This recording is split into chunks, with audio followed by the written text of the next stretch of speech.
And I remember things humming, bro. I remember restaurants opening and hotels opening and people traveling, and it just seemed like boarded up communities after boarded up communities. That's awesome. So, yeah, I think Colorado's going through a tough time. But we'll be hanging out with the good people of Durango today, then heading back. Excellent. You have to share stories about what they're like, what the story was like, and things like that. That'd be great. Absolutely. Well, we've got a lot to talk about today. We'll get into the national championship football game, but Tina Peters apparently assaulted in prison, and we got the video. Yeah. If you go to my X.com account, x.com/Jeff Hunt, you can watch the video, and I want to get people's perspective on this. Is it assault? Is it just a little scuffle? It looks like little toddlers pushing each other. Yeah. Or is this something bigger and we got to get Tina out immediately? So go take a look at the video, then join the conversation. Give us a call, 303-696-1971. Text us on the Dan Caplis Law text line at 720-819-5115. Now is time for the news.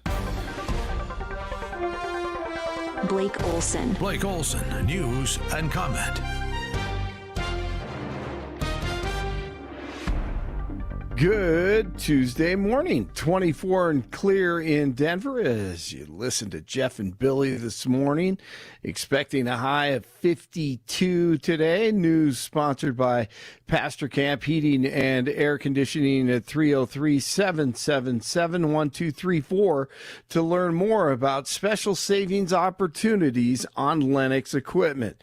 Our top story, DJT heading to Switzerland today for the World Economic Forum in Davos with the dispute over Greenland looming large. Asked by reporters last night about how he plans to handle in-person pushback from European allies, Trump said he's not anticipating any major problems. Well, I don't think they're going to push back too much. Look, we have to have it.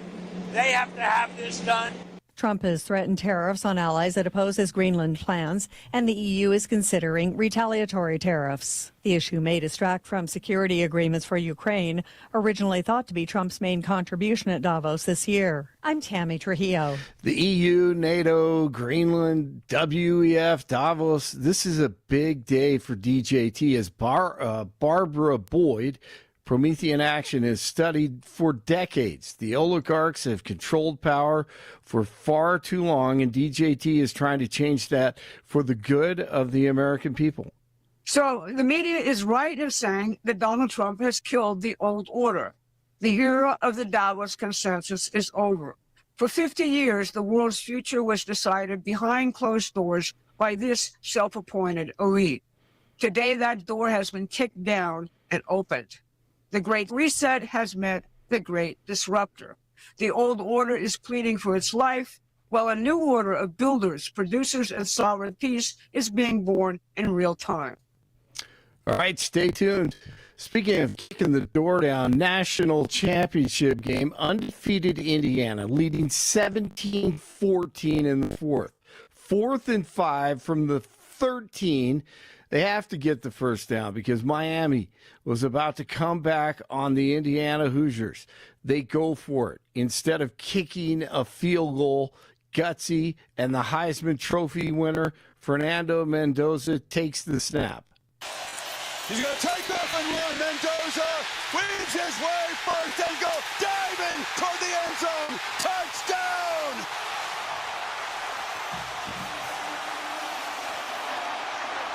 That's why he won the Heisman Trophy. That was the greatest play made by a Heisman Trophy winner ever, in my opinion. That was unbelievable. That was the moment. He ran over a middle linebacker after Yes. he made a great move, spins, and then dives into the end zone. Absolutely incredible. I mean, What'd you this think of was that game, a Blake? Disney movie.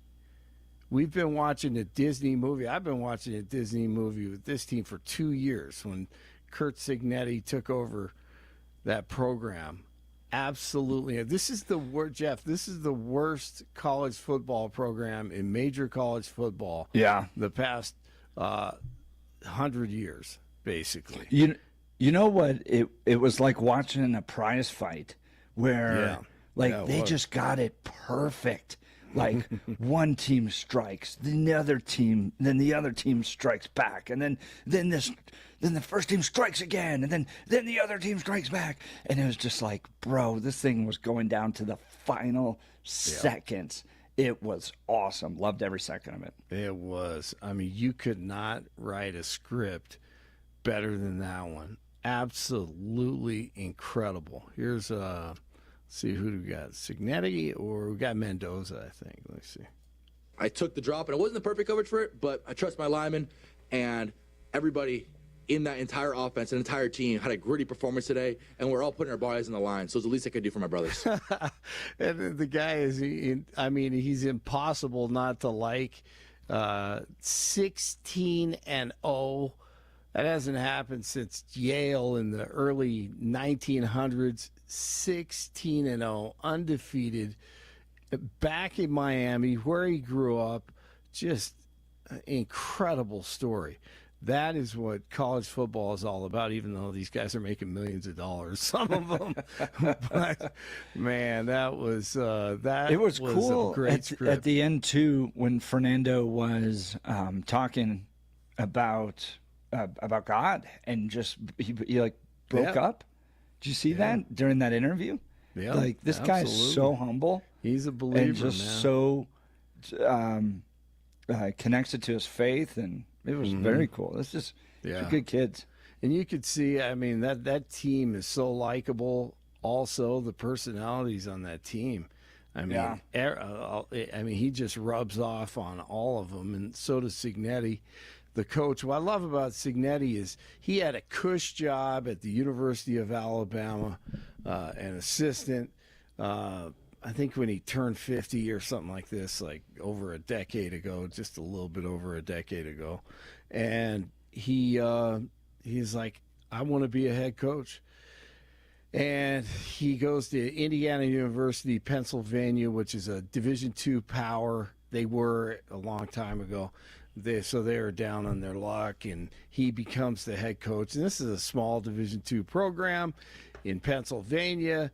And he talked about it last night in the postgame, washing and waxing tables and thinking about what have I done? I mean, he had, he was with the University of Alabama, had the office, had everything, and he makes this move. And he turns that program around. He goes to Elon, one step up. He turns that program around, and then goes to James Madison, gets them back on the winning track, and then gets the job at Indiana 2 years ago. And they had an incredible season last year. And then they win it, the national championship this year. It's absolutely amazing. So hope you enjoyed it like I did. The DOJ has launched a criminal investigation after paid protesters invaded a service at Minnesota church. We talked about that on Monday. DOJ Assistant AG Harmeet Dillon posted on X that the protesters, the commies, will be investigated for civil rights violations, including desecrating a house of worship.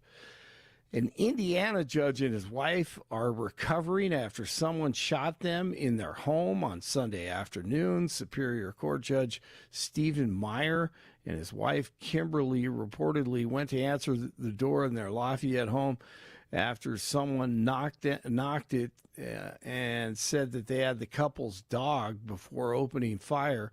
The shooter is still on the loose, and the FBI has joined the investigation. And as Jeff talked about Tina Peters, you can see this on Jeff's X account.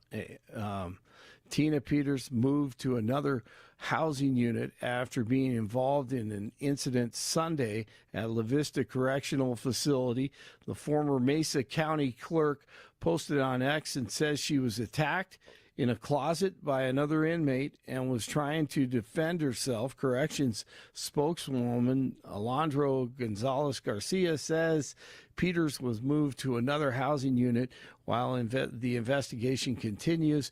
Peters is serving, of course, 9 years for all that garbage. But you can check it out on Jeff's X account, and Jeff and Billy are going to talk about that coming up. The Air Force Academy's men's basketball team will have an interim head coach for the foreseeable future as an investigation continues into the head coach, Joe Scott. The Academy announced Saturday that Scott will be suspended indefinitely as the school looks into his treatment of cadet athletes. Scott says he's fully cooperating with the investigation and will look to a proper resolution of the matter. Air Force's next game is tonight at CSU. The Avs beat the Caps last night 5-2. Lakers at the Nuggets tonight, 8 o'clock. Preparation and game planning continues at Broncos HQ as they get ready for the Patriots Sunday in the AFC Championship game at Mile High, without Bo Nix, of course. 24 in Aurora, 23 in Lakewood, 24 in Denver. You're waking up with Jeff and Billy on a Tuesday. Blake Olson, News Talk 710 KNUS. Your 710 5-day forecast. Morning skies will be clear, and temps will start off in the lower to mid-20s. Then with sunny skies, should get back to the mid-50s Tuesday afternoon. Westerly winds at 20 to 30 miles an hour. Lows Tuesday night in the mid-20s and partly cloudy. Middle and upper 40s Wednesday and Thursday. We'll keep it fair and mainly dry, with lows falling to the upper teens, low 20s. Cold front may bring some snow showers late Friday. Highs low 30s. Meteorologist Don Watzel in the 710 KNUS Weather Center.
All right, I want you to go to my X account. If you go to x.com/Jeff Hunt, x.com/Jeff Hunt, you'll see the video of Tina Peters being assaulted, allegedly. Here's what her team had put out the day before. And I want to, so listen to what we're going to read here with regards to her comments, and then watch the video. And I want you to give us a sense of what you think happened in this video, because it's only 1 minute, 18 seconds. Super short. Okay? But this is what Tina Peters' team had put out. For immediate release, Tina Peters assaulted. Last night, Tina Peters was assaulted at approximately 9 p.m. Mountain Time in La Vista Correctional Facility. Tina was inside a maintenance closet to fill up a water unit when an inmate approached her in the closet and began striking her in anger. Tina raised her hand and pushed the inmate away. Per Tina, the camera showed her pushing the inmate away from her out of the closet. She was subsequently handcuffed, shackled, and brought to solitary. Tina was told she was being charged with felony assault for defending herself against an unprovoked attack. She'll be locked down completely for 24 to 72 hours and held in IDO, the hole, for an unknown period of time. As far as Tina is aware, The inmate who assaulted her has not been charged, slept in their cell last night, and will face no consequences. This incident is clearly a targeted attack against Peters. In all likelihood, it is being used as an opportunity to isolate and harass Tina Peters. Tina has been warning officials that something like this would happen eventually. She is advised to apply for incentive pod. Tina has applied repeatedly and been denied despite nothing disqualifying her. Something is not right at the correctional facility where she is housed. Tina has minor injuries, but is not seriously injured as of this morning. Can you imagine 70-year-old Tina Peters being charged another felony charge for defending herself? Please support Tina, support her legal defense at tinapeters.us, and continue to pray for her safety and swift release. All right. So, Bill, let's describe this video. Yeah. It's 1:18 seconds. It's a prison video. And Tina Peters enters on the left side. Yeah. She's and basically, pulling. it's a camera that's in the corner of the room. So you're seeing it from the corner Correct. of the room. And the closet that she is headed towards is on the other side of the room on the right-hand side. And she's entering from a doorway on the far left-hand side. Okay, continue. Exactly right. Tina is dressed in a yellow shirt and looks like maybe some shorts or a skirt that she's wearing. And she is, shorts. She's pulling this big unit and walking backwards. Near the corner is a mop bucket and some mops placed up against the edge there. And then a woman enters on the lower corner and walks towards Tina Peters. Tina does not appear to see her as she is facing the other direction. And at this point, she's up against a closet door. The woman that enters the scene slides by this big device. I think it's like a water. That's what they said in the. I'm not sure. Yeah, but again, think of it as those big carts a that water you see. Unit. Yeah. The people that are cleaning the rooms at hotels are using. If you would stack two of those on top of each other, that's about the size and the dimensions of basically what she's working with, more or less. Yep, it's about her height. Yeah, it is. Yeah. So imagine pulling something that's about your height. It's big. It's big. So this woman walks past, seems to enter the other room.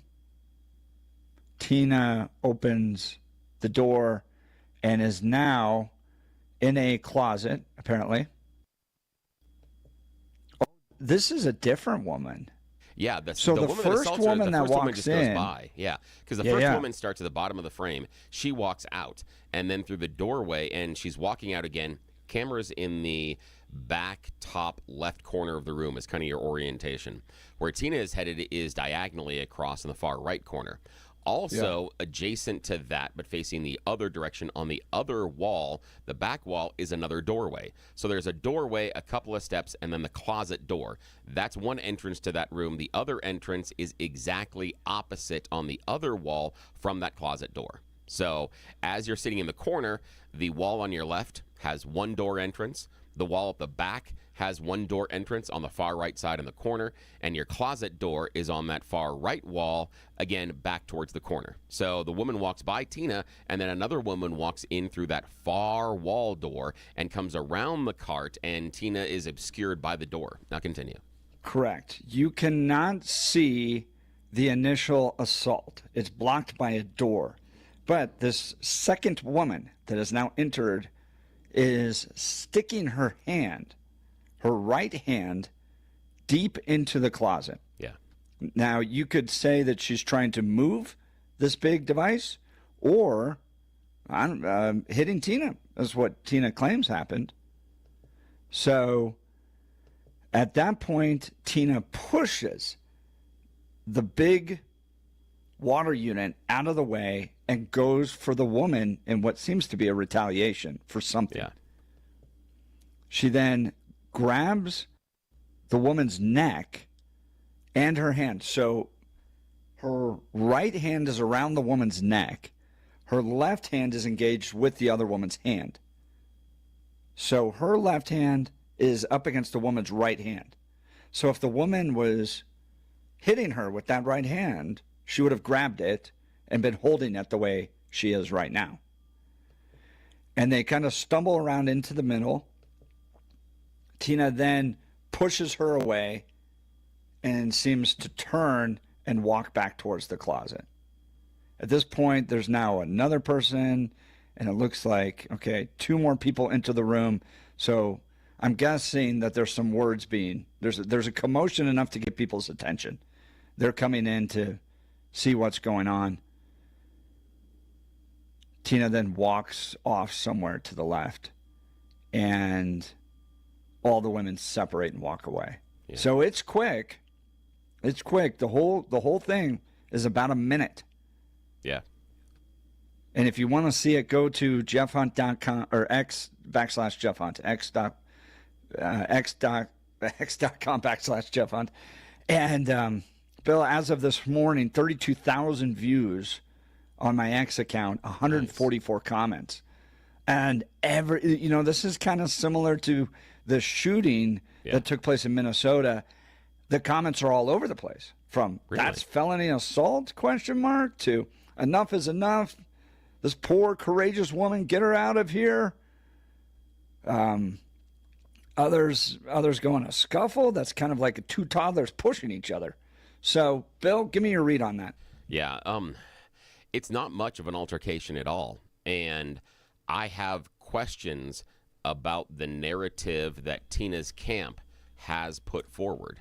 Tina's camp has claimed that she was being charged with felony assault, and she was injured. Yet the Department of Corrections said neither woman was hurt. They were separated for their own safety, and Tina Peters is not in solitary confinement, as was claimed in the release from her camp. There's also nothing from Department of Corrections about a felony charge, and I can't find the felony charge, and I've gone through a number of different reporters that I all trust, and nothing mentioning a felony charge. And I'm not saying it doesn't exist, but given the video, I'm pretty sure it would be hard to make any sort of a felony charge stick, given the fact that the Department of Corrections said neither woman was injured. You'd have to get to an area and say, okay, the felony is then what if it's not felony assault? It would have to be something else because, again, Department of Corrections says neither woman was injured. So I've got some questions on Tina's camp saying that, 1, she was charged with felony assault. 2, she was placed into solitary. Both of those things don't appear to be backed up by Department of Corrections. And then the idea that this was a targeted attack. Her camp seems to be making a whole heck of a lot of assumptions and conclusions about exactly what went on, and I'm not seeing it in the video, and I'm not hearing it from the Department of Corrections. I would assume the Department of Corrections would say, well, because of the violent assault, we will charge them with a felony. But if neither woman is reportedly injured, felony for what? And again, in Tina's release, it says felony assault. Yet the Department of Corrections says neither woman's injured? Does it seem logical and likely Department of Corrections would try to charge Tina with felony assault after the Department of Corrections, say neither woman was injured? It seems like they would be undercutting their own case. So I got some questions about what the story that Tina's side's floating out there. But it doesn't look like assault. It looks like an altercation. It looks like things that I wish we would have those type of benign altercations in some of our middle school hall rooms right now. Yeah, it'd be much easier for a lot of people to deal with. So a reminder, Tina said in her release she was told she is being charged with felony assault. So what that could be is that in the minutes after the scuffle takes place, maybe a warden or somebody in the prison said, you're going to be charged with felony assault for what you just did, Tina. And then they went back and watched the video and were like, oh, yeah, that's not going to fly. We're not going to be able to get a conviction on that. And so they backtrack. I don't know. But her original statement was that she was told she is being charged with felony assault. So keep that in mind. And also there could be a lot of emotions around this. So if you just watch the video regular speed, the woman the second woman that enters with whom the assault takes place, if you just walk, you can make the claim that she was just trying to move the water unit. She was just trying to move the water unit. She wasn't trying to assault. She was just trying to move the water unit. So if you don't do what we just did originally, which was a second-by-second analysis, pausing the video, if you just run it right through, it's very quick, right? But I have a big question. Why was this woman there?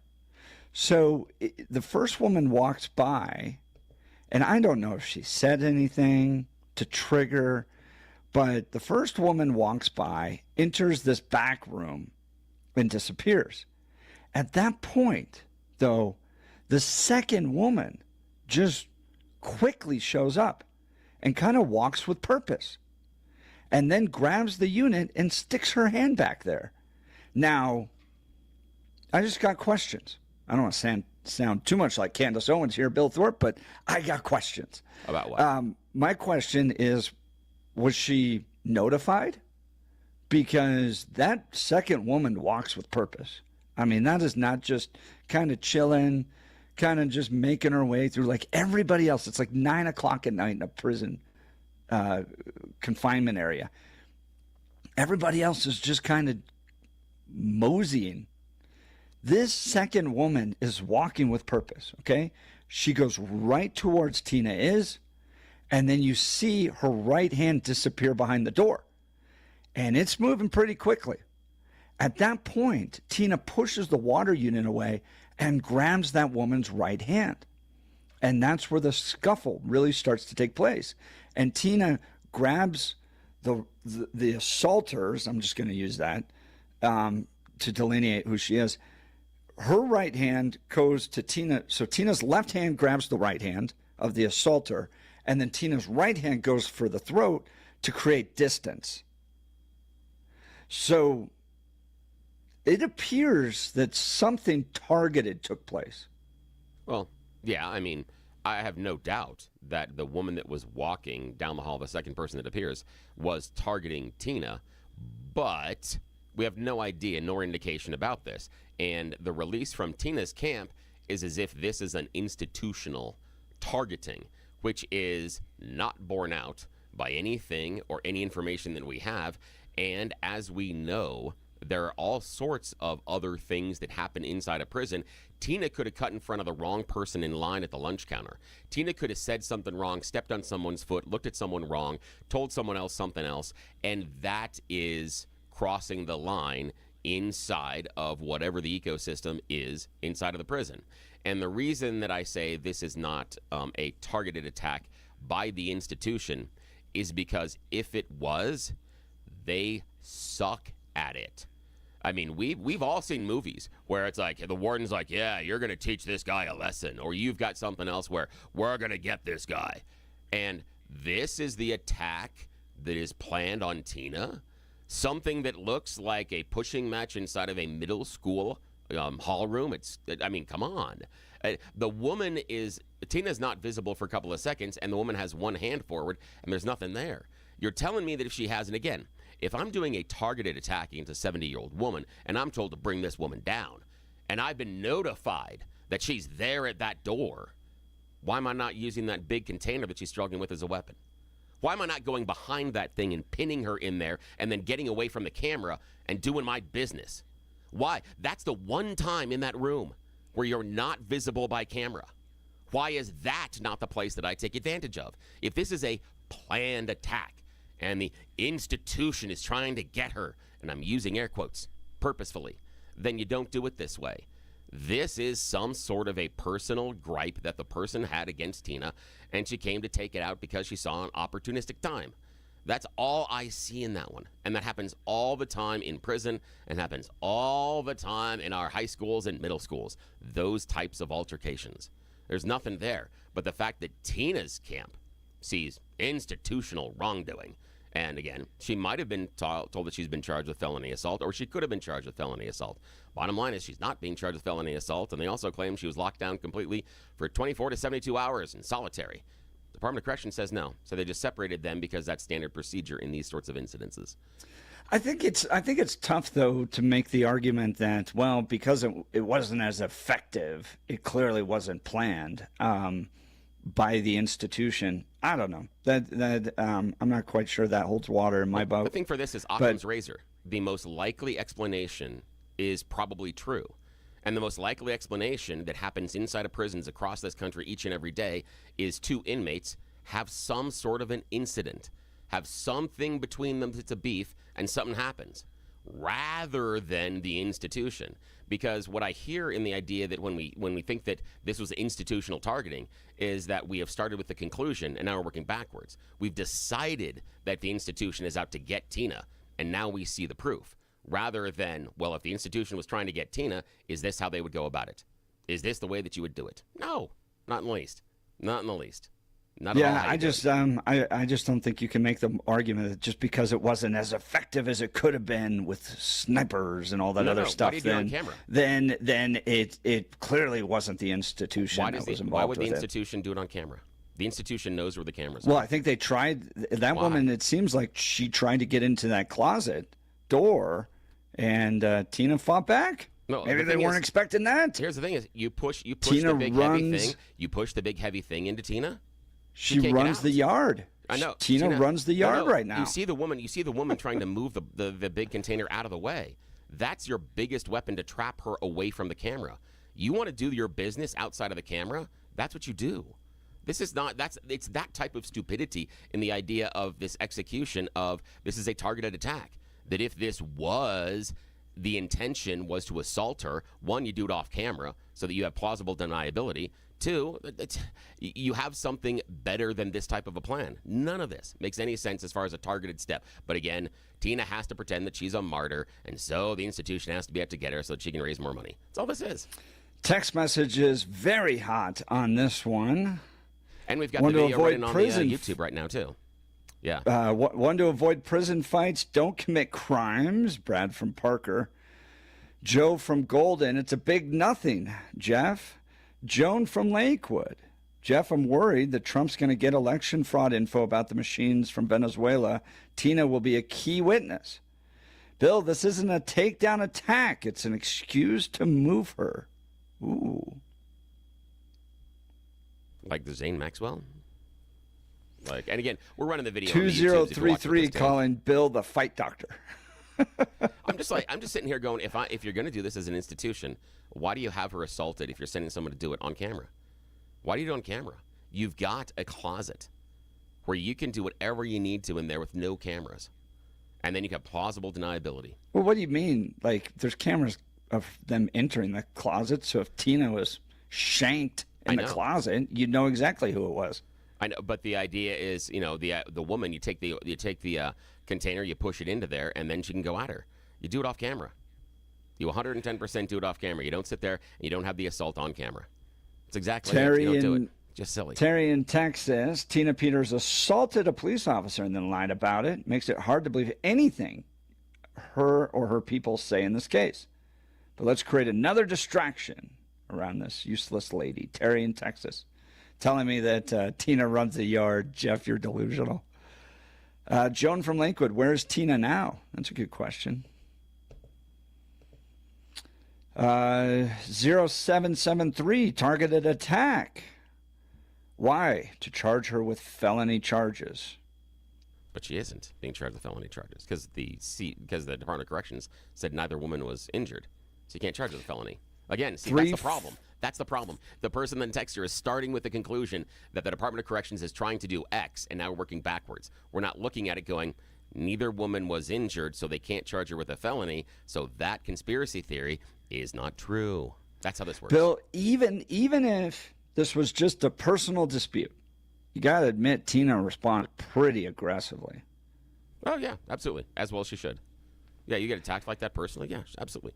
She should. Yes. Everything that she did was absolutely appropriate. She took control of the situation, and I was very impressed with, given her age and how we're hearing that she's so sick and so frail, she seemed to be more than capable based on her strength and ability in order to move that person out of the way. She seemed fully capable. We should get T-shirts made. Tina runs the yard. There you go. All right. Well, go watch the video. Go to x.com/Jeff Hunt. Go watch the video. This is Tina Peters in a prison scuffle. Peters saying she was assaulted first. Is that what happened? Do you think this was a targeted attack? Was it just a personal dispute between her and this lady? Or is this an institutional setup? An effort to keep Tina quiet? Join the conversation. Here's the phone line, 303-696-1971. Text us on the Dan Caplis Law Text line at 720-819-5115, 720-819-5115. We'll continue with your phone calls and texts. You're listening to The Jeff and Bill Show. This is Denver's Talk Leader, News Talk 710, KNUS.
Billy, the text messages are so out this morning on this. We are talking Tina Peters. She was in a prison scuffle and put out word that she had been assaulted and that she had been moved to isolation and that she was told she was being charged with the assault. Well, videos released do show a scuffle, but it's minor in nature, which is nice. I mean, there's no blood, no real fists thrown. Tina goes into a closet. She's pulling this big water unit. Somebody kind of randomly appears with intent. And as Tina is in the closet, they stick their right hand by a door. And we don't know what they do with this right hand. It's obscured by the door itself. And we're playing it on the videos as well, so you can see it right there. Good job, producers. Mark Crowley and John Corbliss putting it up there so you can see it on our live feed right now if you go there, or you can go to my account, x.com/Jeff Hunt. And Tina emerges out with her hand grabbing the initial assaulter's right hand, and then her left hand, or her right hand around the throat, pushes her away. Obviously, there's enough of a scuffle to get other people's attention because they all show up. And one of my favorite comments on the video was the lady at the end that shows up in the bathrobe. Oh, yeah. Just Did you see that? Yeah. You're like, what? Well, it's 9 o'clock, Tim. Yeah. Department of Corrections. It's bedtime. She's in her bathrobe. Yeah. Like, she just never got out of it. Yeah. People going, yes, we should absolutely have T-shirts that say Tina runs the yard. That's funny. Marvin the meat handler, don't kick cops, Tina. Yeah, the thing for me that I think is an unintended consequence of this video is Tina, because as you were saying, she runs the yard. Where's the sick, frail woman that can't handle prison? The woman that is in such health state that she needs to be removed out of the prison because she's fragile and she could go at any time. It's kind of the idea that we've been sold by the camp that she's just too ill and it's not nice to have a 70-year-old woman in prison but now on this video, as you said, Jeff, Tina runs the yard. In this video, she didn't have any problems reasonably fending off an attack from a woman that looks to be younger. We don't know how much younger, but Tina has a full shock of gray hair and this woman does not. So there is at least a bit of an age gap in there somewhere. But Tina did just fine. This woman didn't throw her to the ground. This woman wasn't even able to overpower Tina. The frail grandmother that's stuck in prison that we are told needs to be released because this is so bad on her. She seemed to be able to defend herself. I think that's going to be an unintended consequence of this video, that she's not going to appear as sick and frail as she has been claiming. Jason in Denver texting in, bring in Lieutenant Daniel Caffey to see if the warden ordered a code red. Yeah. And again, if this is a code red, you're bad at it. That's why I look at this institutionally. If this is the institutional way to get back at her, they're not very good at it. I would not be afraid of a code red ordered by the institution if this is the attack. Would not be afraid of it. That's the idea, is if this is it, really? All right. Well, join the conversation. We'd love to hear from you. 303-696-1971 is the phone line. If you'd like to text in, do so at 720-819-5115. Also, give us your nickname, because this is kind of fun. We have Marvin the meat handler, Bean Checkered, Four Corners Joan Steve from Lakewood, Brad from Parker, Terry in Texas, Joe in Golden, Suzanne. They're all there. So, it's a ton of fun. Your name. So, give us your nickname.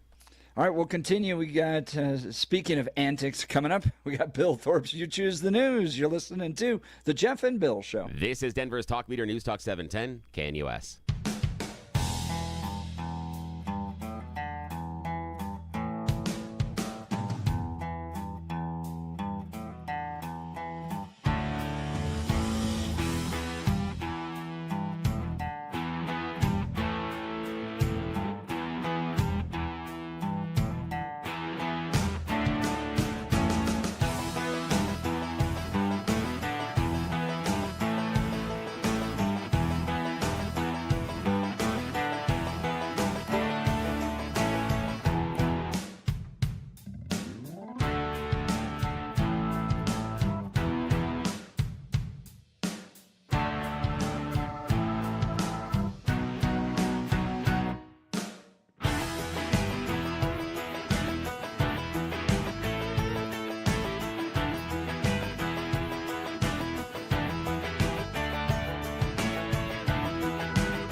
Welcome back to the Jeff and Bill Show. All your text messages on the Tina Peters prison battle. It's making me laugh this morning.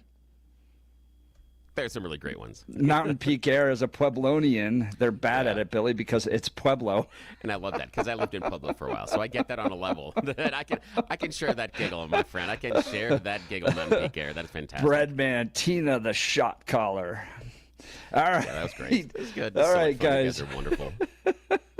Let's continue the laughs with a little Bill Thorpe's You Choose the News. Yes, it's that time of the morning where we get to play everybody's favorite fake radio news game show. It's You Choose the News. You know how this works. I browse the interwebs for stories, really, really dumb ones about us humans, and then give them fake headlines so that we can play this fake radio news game show with you. Why? Because those in charge do not arise until 7 o'clock. When Jeff and I found out that we were going to be left unsupervised at this early in the morning, oh, you better believe we're going to take advantage. Yes, but of course, you understand the principle of limited liability. Yes, you always need to have a fall guy, partner in crime, and that is Blake Olson's role. He joins us from the news department. Jeff, of course, is in the studio. Well, not today. He's actually down Durango, but that's okay. We'll check in with him. And here, gentlemen, are your potential stories today. Choose wisely. Headline number 1, sweeping discovery. Headline number 2, questionable prayers. Headline number 3, are you smarter than a teenager? And headline number 4, lighten your load. Mr. Hunt, your choice. My house is full of them. Let's see if you're smarter than a teenager. Yes. Are you smarter than a teenager? I hope that our friend Jacqueline is listening this morning because this story comes to us from Lincoln, Nebraska. Now, under a 2019 state law, Nebraska teens must clear a civics requirement in order to graduate high school. Immigrants must pass a test on civics and U.S. history in order to gain their U.S. citizenship. But what about those people you elect to the legislature? Well, one Nebraska state senator says he has a solution. He wants to write a new law that any new members of the legislature take a 20-question civics test and publicly post the scores. Yes. Now, a passing grade would not be required to continue to do their job, but the raw scores would be listed publicly and also on the legislator's official website. So it would be part of your public biography, what you scored on the test, which I think is genius. Brilliant. Yeah. Now, the cool thing is that it would be, you basically they're trying to construct what the questions would be, how they would implement it, but it is the brainchild of State Senator John Frederickson of Omaha. He said he was inspired by conservative and progressive constituents who have questioned the level of understanding and appreciation that lawmakers and voters have of U.S. government's responsibility and how to be a good steward to protect our institutions. Okay, now we got a minute or two here. Here are some of the potential questions they are bantering around. Okay, Jeff, Blake, question number 1. What does the U.S. Constitution do? Sets up our government structure. Yep, defines system of government. Ding, ding, ding. Nicely done. Who can name the economic system here in the United States? Economic system. Well, free market capitalism. Yes, exactly. Capitalism. Nicely done. Yes, exactly. All right. Ooh, this is a fun one. To whom does the Constitution grant the power to declare war? Funny you slipped that one in there. Ooh, I'll let you answer that one, Blake. Congress. Yes, it is Congress. Nicely done. Now, Ding, ding, ding. Yeah. Here's the thing. What did Susan B. Anthony do? What is she famous for? Oh, man. Well, Susan B. Anthony was the one that... No, was she the one that was women's suffrage, right? Yeah, women's rights. Yep, exactly. Yeah. That's exactly it. Good now, job. Okay. I was going to say, didn't she make the flag? But that's Susan B. Ross. Yeah, Betsy Ross. Yep. Betsy Yep, Ross. Yeah, exactly. yeah. Okay, here's a tough one. Who was president during World War I? That was a tough one. Was that Wilson? Yes, it is, sir. Yes, and we elect a U.S. senator for how many years? Blake? 6. Yeah, 6. That's it. Those are just a sample of some of the questions they are talking about. You guys pass. Nicely done. The Jeff and Bill show better than most elected officials. I know. Look at Pretty that. intimidating. I know. But I love the fact that the answers, now again, not individual answers, but the total score would be posted publicly, and it would have to be kept on the legislator's bio. Yeah. I love that idea. Yeah, every time you go to his page, it's like, I got a D-. You're like, all right, that's great. That is great. Okay, Blake, your choice, sir. Sweeping discovery, questionable prayers, or lighten your load?